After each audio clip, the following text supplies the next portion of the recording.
नमस्कार, मी शोभा पवार पंगतमध्ये आपले पुन्हा एकदा स्वागत आहे। आजची रेसिपी आहे आलू पालक। त्यासाठी ते कढई गरम करून घेतलेली आहे। तेल घालूया। तेल गरम झालं तर आपण जिरं घालायचं आहे। जिरं चांगलं फुलू द्या। इथे बघू शकता तुम्ही जिरं चांगलं फुललेलं आहे। एक बारीक चिरलेला कांदा घालूया।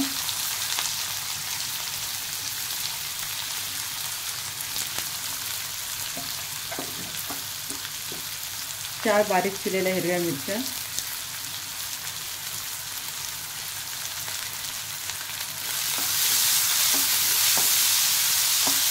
कांदा परतून घेऊया चांगला।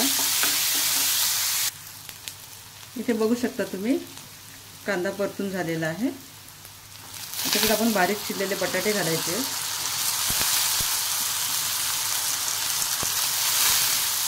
बटाटे सुद्धा छान असे मिनिटभर परतून घ्या। हळद घालायची आहे, अर्धा चमचा हळद, एक चमचा धनेपूड। गॅसची फ्लेम लो ठेवा।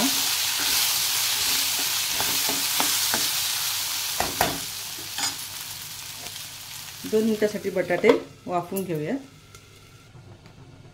2 मिनिटं झालेली आहेत। तुम्ही बघू शकता,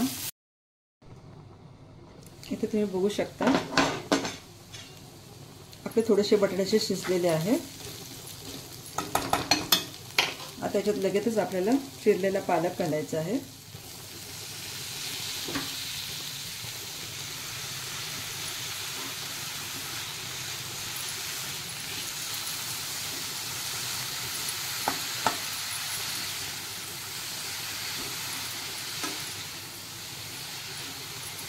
आपल्याला सुरुवातीला मीठ घालायचं नाहीये।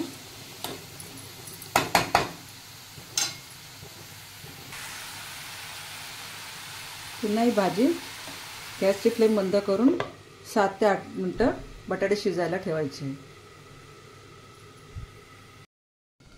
आता आपण बघून घेऊया बटाटे शिजलेत का। बघू शकता पालकही शिजलेला आहे, बटाटा सुद्धा शिजलेला आहे। आता या स्टेजला आपल्याला मीठ घालायचं आहे।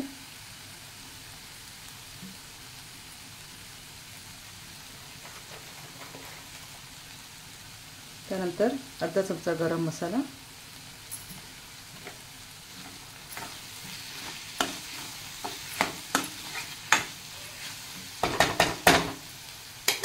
पुन्हा 5 मिनिटं झाकण ठेवून एक वाफ काढून घेऊया। इथे 5 मिनिटं झालेली आहेत। आपली आलू पालकची भाजी तयार आहे। अगदी साधी सोपी रेसिपी आहे। ही भाजी तुम्ही टिफिनला सुद्धा देऊ शकता। आपली आलू पालकची भाजी तयार आहे। तुम्ही सुद्धा ही रेसिपी नक्की ट्राय करा। ही रेसिपी आवडल्यास रेसिपीला लाईक करा, चॅनलला सबस्क्राइब करा। धन्यवाद।